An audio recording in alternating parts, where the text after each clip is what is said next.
Sorry. Sorry about that. Hello.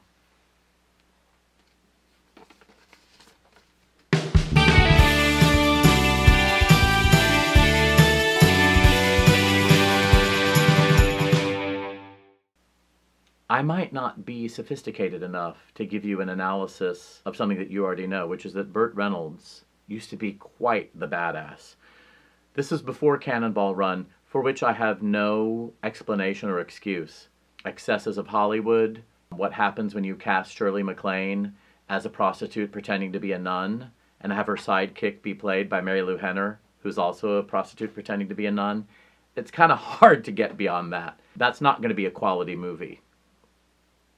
Did I mention Shirley MacLaine? Because it was Shirley MacLaine playing a prostitute pretending to be a nun.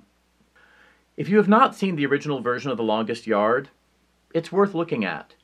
It's a comedy about prison, but also looking at aspects of prison life that, oh, we just discovered in the 21st century. No, we were kind of aware of them in the 20th century. The excesses of prison wardens, the fact that it was an industrial complex unto itself, that there were trans persons in prison, that there were persons incarcerated who didn't want to be incarcerated and tried to find a way to transcend the situation.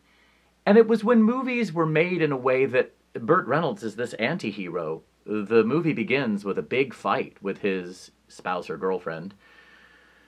And he has some clever lines, but they do not have a gentle fight.